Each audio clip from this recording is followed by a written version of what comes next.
Good morning, welcome and thank you for joining NSAR and the West Midlands Combined Authority today at this webinar. It's exclusive for West Midlands Intermediaries. So today we are delivering a briefing on the Apprenticeship Intermediary Service, and the aim of this webinar is to help you as smaller employer intermediaries understand the changes to the apprenticeship service and what the changes mean. We hope to guide you through how you can provide apprenticeship support to your smaller employer networks in the West Midlands region. My name is Sarah O'Brien. I'm the project lead of the Apprenticeship Intermediary Service at NSAR, and I'm joined by Louise Ward, Apprenticeship Manager at West Midlands Combined Authority, who I'm pretty sure you'll all know well by now. Louise is going to present an update on the region's levy transfer initiatives. With us also is Amanda Cleary, who is an expert on the use of the Apprenticeship Service digital system and is NSAR's partnership lead for West Midlands. Amanda spends quite a lot of her time supporting both large and smaller employers with their apprenticeship service accounts, so you'll be able to put questions to her later on in the webinar. We expect it to last about 45 minutes, maybe up to an hour. We have Tom Quinn of NSAR, who's got the very important job of collecting the questions as we go through. So feel free to submit them at any point, and you can do that by clicking the questions button, I believe. We will stop at intermittent points. You'll share some of your questions, and hopefully as a panel of three between us we can answer them. But the answers that we don't have, we will find out and include them in an FAQ document, which we'll make available to you along with the slides and the webinar video. The aim of the webinar is to provide background to the apprenticeship service, provide insight into how and where you can find resources and information, and to help build on a community of engagement to help you as smaller business intermediaries provide the help to your smaller employer networks. We hope to give you information which will enable you to help those employers navigate the apprenticeship changes and prepare them to register their business and create an account on the apprenticeship service. We believe we have colleagues from the Education and Skills Funding Agency listening, as well as lots of other business intermediaries, including providers from all across the West Midlands region. So again, thank you all for coming along today. Of course, we can't not mention coronavirus and of course the impact it's having on all of us. We do hope you're all following the government's instructions and socially distancing and where possible working from home. This slide provides a link to the Department for Education's support for business. It provides a guidance document, and also on the left of the slide you'll see the DfE's coronavirus helpline number. The government, amongst many other measures, have introduced the coronavirus business interruption loan scheme, which will provide finance support for SMEs.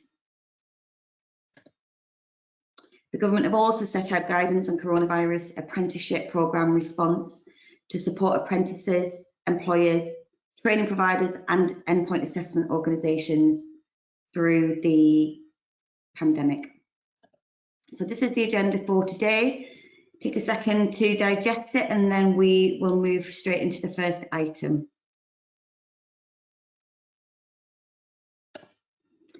So let's go through what the Apprenticeship Intermediary Service is and why NSAR were contracted to deliver it.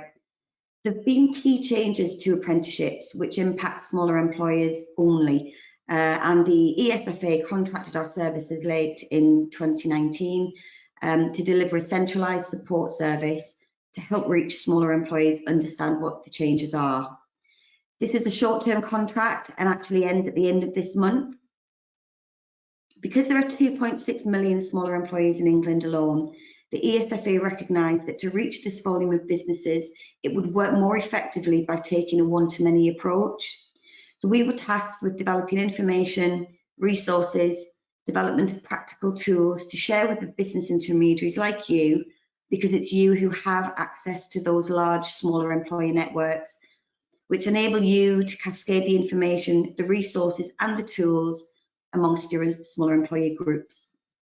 So the key information we're disseminating is linked to the changes to the apprenticeship funding and the promotion of employer-led high-quality apprenticeships, or in other words, the replacement of apprenticeship frameworks with apprenticeship standards. A vital part of this project is to reach business intermediaries such as yourselves to help us scale the reach to those smaller employees just through your day-to-day operations. To be clear on what an intermediary is, we're looking at any type of organisation who has influence over smaller employers or who provides business support to smaller employees on any topic and not just apprenticeships. 60% of the workforce are currently employed by smaller employers, and they've traditionally been a big engager of apprenticeships and collectively contribute the majority of our GDP. With over 240,000 smaller employers in the West Midlands alone, we're engaging with West Midlands intermediaries to help get the message out there and raise the awareness of the changes and help increase understanding. Our project originally included lots of masterclass activities, but of course, like everybody else, we've had to adjust very quickly to adopt a different way of working using digital platforms such as webinars like today. So because of COVID-19, we've converted lots of those masterclasses and events to webinars using GoToWebinar platform like this one, and also Zoom, which is an interactive platform, excuse me, where breakout groups can be done. We hope that we obviously will get back to some normality later on in the year, at which point, you know, we might pick back up on the more physical events. For now, we're provided with the tools and the resources that you need through webinar to help you understand the changes for yourselves around apprenticeships, so you're able to handhold your smaller employers. So when the project does end, you can be confident that you're equipped with the right information and the tools that you need to continue to provide the right level of support to your smaller employee networks. We absolutely recognise that you may know about apprenticeships, but you may not necessarily live and breathe them day to day. And of course, with the changes, the world of apprenticeships anyway can always be quite complex to understand. So if I can take you through the apprenticeship service. The first fundamental change for smaller employers that they will need to get on board with access to apprenticeship funding. That's what's fundamentally changing. The expansion and the opening up of the apprenticeship service digital platform is now open to smaller employers. The ESFA are currently transitioning smaller employers and moving them onto the apprenticeship service, which is a digital platform accessed on the gov.uk website. Training providers have held government funded contracts, and employees would normally access apprenticeship funding through them. The government funded contracts are being phased out, so by November 2020, the only way a smaller employer will be able to access apprenticeship funding will be through their apprenticeship service account. In the way in which larger businesses had to get used to the apprenticeship levy, now smaller employers need to be helped to get used to using this apprenticeship service platform. It's the same system that apprenticeship levy payers use to access their levy funds and to action levy fund transfers. So from January to October this year, we've been engaging with intermediaries across the country to help make smaller employers aware of the apprenticeship service. Although the transition period is from January to October, the intermediary project that we're delivering will end next week.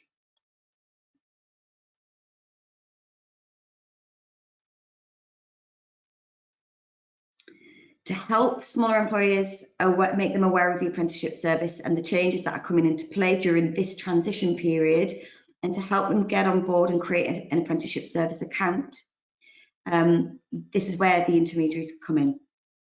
During the transition phase, smaller employers will still be able to access funding through training providers who still have funding left to spend in their contracts. Once these contracts are spent, growth on the contracts will not be made. And then by the 31st of October, even if a training provider hasn't used all of their funding, they won't be able to spend beyond the 31st of October. This screenshot and link is where an employee can create their apprenticeship service account quickly and easily. You'll see on the bullets on the side of what the apprenticeship service will do. Employers will be able to reserve apprenticeship funding. Currently, the maximum number of apprenticeships a smaller employer can reserve funding for through the apprenticeship service account will be just 3. They will be able to accept levy transfers, which Louise will talk you through some of the levy transfer initiatives in the West Midlands later on. And the Apprenticeship Service account is how those levy transfer funds will transfer from large employers to smaller employers. It will give more choice in choosing training providers. Smaller employers have only been limited to the number of training providers which they could contract with in the past, and even currently, while the training providers still have their government funded contracts. Using the apprenticeship service, they will have full access to all of the apprenticeship providers that they couldn't have access to before. Employers can look at feedback from other employers on how training providers perform, and getting insight like this is a big step change in supporting employers to choose the best quality training partners for them. And of course, choosing apprenticeship standards. Employers can use the apprenticeship service to help them choose the right apprenticeship standard for the roles that they have and what works specifically for their business. All of these benefits means that employers are supported to access high quality apprenticeships. Training providers, of course, will always be on hand to help employees navigate the changes too, but intermediaries also play a vital part in communicating these changes. I think it's fair to say that not all micro businesses have access to digital platforms or have access to the information they need to set up an account. We are offering a registration service to set up accounts on behalf of the smaller employer. So you can signpost those businesses to us using the email on this slide. And also for help using the Apprenticeship Service account, there is a National Apprenticeship Service support team who can be contacted by email or by phone. The opening times are shown here. From a West Midlands perspective, do get in touch with Amanda or Louise, and all of our email contacts are also shown here. Further on, I'll share some of the other resources which can help navigate the apprenticeship service alongside these support channels. It is useful to point out that whilst we do encourage employees to get confident with the apprenticeship service accounts, that they do also have the choice of passing the responsibility for managing these accounts over to their training provider on their behalf. It is entirely up to them whether they want to do that. But it is also expected that lots of training providers may want to offer this as an added value as part of their service and their value proposition. So there's lots of help going to be out there anyway. The second key change is that from August, only apprenticeship standards will be available. Standards replace apprenticeship frameworks and are apprenticeship programs created for employers by employees based on the key set of knowledge, skills and behaviours that an employer requires for a particular role. This is opposed to the modular, less flexible and less employee-centric apprenticeship frameworks that have been available up until now. Standards put employees in the driving seat and drive up the quality of apprenticeship delivery so employers get impactful and meaningful returns from their apprenticeship engagement experiences. As well as finding apprenticeship function on the apprenticeship service, standards can also be found on the IFATE website, the Institute of Apprenticeship and Technical Education. This site also tells you what standards are currently in development and what will be released in the future. So let's just see if we have any questions coming in from Tom, and perhaps we can, between us, answer any of them. So none have come in yet, so we'll move on. Oh, one question, can we still contact you after the 31st of March? The answer to that is yes, you can. The project itself ends on the 31st of March in terms of the contract between NSAR and the ESFA, but the work will continue in terms of being able to access the tools that we'll take you through later on, the access to helping businesses register to the apprenticeship service, so our emails will still be live. But of course, your regional support will always be on hand as well. But the contract officially ends on the 31st of March. There are talks that potentially there might be an extension to that, but of course we don't know that at this point in time. We will inform if that does happen. So let's move on to a little bit around the structure and delivery from a national perspective. So to take you through a little on the progress of the project itself, because we're reaching the end of the project now, over the past couple of months, we've seen a huge national effort from intermediaries like you up and down the country, and they've come together brilliantly to get as much information as possible so they can reach their smaller employer networks. Working with the ESFA, we've established a large network in a very short space of time. So from a national perspective, in terms of how we've done this, you'll see on this slide the map of how we've broken down the regions across England. And we aligned this to the way that the Department for Business, Energy and Industrial Strategy and the Apprenticeship Ambassador Network structure their regions, again for consistency. We then broke those regions down into local enterprise partnership regions. There are 38 LEPs altogether, and within each region, there are significantly more intermediaries. So you can imagine it's been a very busy engagement plan. We then recruited partnership leads in those regions who were brought in to engage with intermediaries like yourselves, who knew very much what the patch looked like, so we could achieve as much regional coverage as we could. And deliver those regional messages. It was really important for this project not necessarily to look like a national project, but to be much more regionalised, and aligned the messages where we could. The partnership leads, as Amanda Cleary is for West Midlands, who are already well connected in their regions and are very experienced within apprenticeships, which meant we could respond well to the tight timescales and fast-paced nature of the project. On the left-hand side of the slide, you will see a list of activities and resources that we've designed and we've either already launched or about to launch. And our engagement with West Midlands Combined Authorities played a vital part in supporting your region specifically. So far to date, we've engaged with over 350 intermediaries nationally, with 82 of those based in the West Midlands alone. So that's a huge uplift in terms of, well, a huge percentage of the overall intermediaries that we've engaged with in your region. And we did have in plan over 100 events, some of which we've managed to attend and some we haven't. Of course, in light of COVID-19, and as I said earlier, the planned events have been converted to webinar or facilitated by Zoom. The additional challenge, obviously, we faced in supporting business continuity in the current times, helping smaller businesses and training providers and intermediaries like yourselves keep going and protect jobs is vital. We're all having to change the way we work, so not only do we need to protect our own health and that of our loved ones and friends and family, but we also need to find new ways of continuing to carry out our business using digital technologies. If we can move on to the toolkits and the tools. We have a number of resources in development, so let's go through what you will have access to in the coming days to help your smaller businesses prepare for using the apprenticeship service. This slide shows images of the toolkit aimed at intermediaries and comes with downloadable step-by-step guides, how-tos, and lots of other useful tools. Almost ready to be launched, the toolkit is an interactive e-resource for anyone to use, including employees and providers. It can be downloaded from the microsite, so all you have to do is register your details and log in, and you can access these tools and other videos and guides. The website is at the bottom of this page.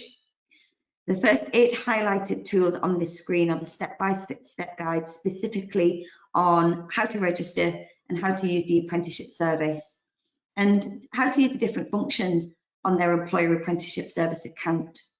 You'll be able to click on links which will take you through the tool, or you'll be able to download the tools as standalone documents from the microsite. You'll find links to how-to videos, and for those who prefer to use paper documents, you'll be able to print these out as independent tools and as a brochure which you can thumb through. There are lots of other guides, including endpoint assessment guides, guides to help choose a training provider, easy to read information guides on apprenticeship standards, and a page of organisations that you can go to for more help and support. As an intermediary, these resources and guides you can use with your smaller employer networks, or you can disseminate them through your contact list, email them out, do events with them, deliver webinars. You've got carte blanche on how you can use these. Essentially, we just want you to get the smaller employer network engaged and get them ready and on board with the changes, and get them ready to use their apprenticeship service account. So log in here to register your details at the microsite www.apprenticeshipintermediaryservice.co.uk. It's important to note that as the Education and Skills Funding Agency look to make improvements to the efficiency and the ease of the apprenticeship service, it's important you keep up to date. So the ESFA tend to make further developments to the platform and of course apprenticeship processes. Please do make sure that you're aware and keep yourselves abreast of those changes to ensure that the information that is being cascaded is accurate. Please refer to the gov.uk website for all updates and information regarding changes to apprenticeships and particularly on their response to COVID-19. I think it's also useful to share our approach to the project. It's been so important to work collaboratively because the timescales of the activities have been very short. And it's meant that each interaction that we have and we encourage you to have is meaningful and impactful. Ensuring the language that we use in our materials speaks the language of smaller employers and ensuring that you're helping to get smaller employers prepared and ready to use the apprenticeship service. West Midlands Combined Authority have been fantastic in supporting this project. So thank you to them and thank you to Louise and Amanda. But ultimately, this project is simply about building the foundations of the changes and ensuring that you are equipped with the tools and the information that you need to help you to continue to support your smaller employees in your regions after the project ends next week. We'll gather lots of vital information too, and we'll provide evaluation reports to the ESFA and make recommendations as part of the findings based on what you've told us and from our own analysis, so we can continue to support intermediaries, providers and smaller employers to continue to engage with apprenticeships and be fully supported. This last slide is a call to action from me on how you can get involved. What we would ask you to do is familiarise yourself with the apprenticeship service, know where to go to register, understand the key changes for smaller employees this year and where to go to register on our microsite to access the tools. There's some links here, a couple of how-to videos that you can watch to give you a flavour of what the apprenticeship service actually looks like to use in practice. One for you specifically as intermediaries. There's also one for employers. There's another one that's been recently launched by ESFA for providers, which we will be delivering a provider webinar to West Midlands training providers this afternoon. But for more information or to get involved, please contact us at apprenticeships@nsar.co.uk. Remember that you can also email and refer your smaller employees to us at apprenticeships@nsar.co.uk, and we can register smaller employers on their behalf. We can create an employer account, or you can contact Louise and Amanda directly. These slides will be on YouTube afterwards. The FAQ will be circulated, so just go to Tom before we hand over to Louise for any more questions. And none have come in at this point in time, so can I hand over to Louise? Thanks, Sarah. Hi, everybody. I know most of you will know me, and anybody who knows me, it's an opportunity really for me to get in front of you guys and particularly yourselves and also providers. So yeah, thanks, NSAR. I think we're doing some great work to support the transition and particularly some tools. So I've been working on this project particularly around apprenticeship levy transfer, so I think it's great to have some tools rather than me going out and doing the training. So yeah, thanks both. Apprenticeship levy transfer, those are probably those that know will know it inside out now, so I do apologise, but we have got some new people on the webinar also. So give you a little bit of background about the benefits of West Midlands Levy Transfer Funds. So for those that are new to joining us, we set up a scheme back in April 2019 to look at how do we support and reinvest funding back into the West Midlands region. Now, in order to do that, obviously there's quite a lot of noise in the marketplace. You can transfer up to 25% of your levy transfer to your supply chain or to smaller businesses. Now, the feedback that we had from quite a few larger employers was actually, Louise, we haven't got the internal resource to do it. We haven't got the time. We certainly cannot engage with our supply chain. that's where we came in really as a bit of a conduit and a broker. And we've been working quite closely with a lot of our local authority partners. So hopefully today we'll go through, because we've got some new exciting offer really in terms of levy transfer. So it was about how do we support our levy paying employers. It's about reinvesting funds back into the West Midlands. I think in August there was around about £400 million that went back to national government. So we want to look at how do we reinvest that and give greater opportunities to upskill and train our residents. What we also wanted to do with our levy paying employers was look at how do we get that partnership arrangement to support their corporate and social responsibility. So again, we've managed to do that by partnering, whereby they're supporting a lot of residents. And out of that, you'll be seeing on my LinkedIn, sorry I bore everybody, but on my LinkedIn we do have quite a lot of nice human interest stories, because I think it's all good and well talking about large levy paying employers, but actually how is it benefiting our SMEs and how is it benefiting ultimately our residents. So in terms of SME support, obviously I've been there as a resource for you guys, just to help the employers. We've tried to do that, and obviously with the resources that NSAR in collaboration with the ESFA have done, that should help the process. And actually we want to support, particularly in this current climate with COVID-19, how do we support our SMEs? And I think those really that are on the phone today, I think ultimately you're going to have a big job, particularly, you know, if you're the Federation of Small Businesses or one of our LEPs, it's about engaging with smaller employers. So here through the grapevine, I think recruitment's freezing for a lot of employers.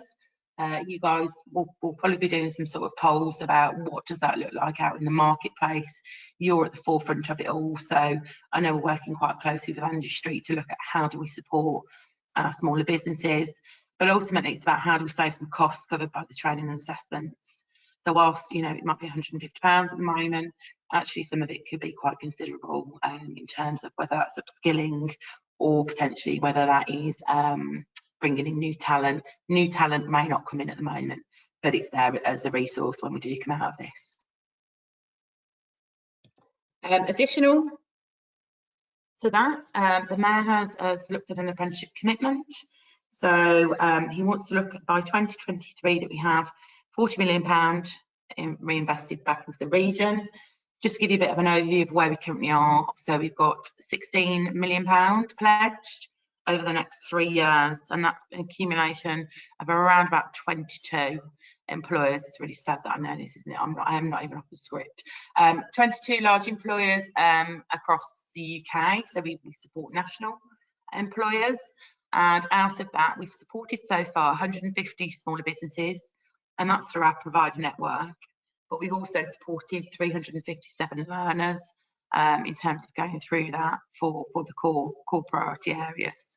That just gives you a bit of background about the Mayor's apprenticeship commitment. So moving on to the apprenticeship levy funded region, we have a lot of questions about, can we cover the Worcester area? Can we cover just those slightly? So the apprenticeship levy funding region is covered around the Black Country LEP, Coventry and Warwickshire, Greater Birmingham and Solihull, and then those which are Shropshire, Herefordshire, Telford and Wrekin for the Marches. Fortunately, it doesn't cover the Worcester area. However, we've been quite clear in terms of we don't want to get rigid about this, but we want to look at how do we support those businesses in those regions. So I've gone out and I've trained 75 training providers to look at how do you support your smaller employers to get onto the digital account. I'll be honest, it's been very difficult, and I think the changes to the apprenticeship service have we've had to change with the times really. But yeah, that just gives you an idea of where the apprenticeship levy funded region is. So we're moving on to the levy transfer funding criteria. So we have originally looked at the levy funding criteria for the West Midlands Combined Authority, and that is based on 22 large employers pledging. We believe as a combined authority, we want to support all 16 to 18-year-olds, all standards, all levels. These slides will come out, so I won't go through them all, but just to give you an idea. We also did a bit of an analysis out within the marketplace, and those that really want to go away and read the 66-page document for the local industrial strategy, feel free to do. I will check up on you all. But yeah, those that want to, it's the local industrial strategy, or indeed those that for the West Midlands Regional Skills Plan. So out of that, where are our skills gaps? So our skills gap, and again, this varies across different LAC priority areas, but obviously this is across the whole of the West Midlands Combined Authority. So it's level 3 to level 7 STEM qualifications, accountancy, digital and construction. It's got to be clear we can only do standards, and I think everybody on here knows in terms of that. Now, we have made a little bit of an announcement yesterday, and I think ultimately we do want to support businesses in the area. So in the interim, we are supporting all standards, all levels for the levy transfer criteria. So yeah, hot off the press for you guys is that we will do that in the interim, just to make sure sustainability of apprenticeships, and also we can try and encourage people to do remote working and get that 20% off the job whilst they're at home. That's the West Midlands criteria, the West Midlands Combined Authority.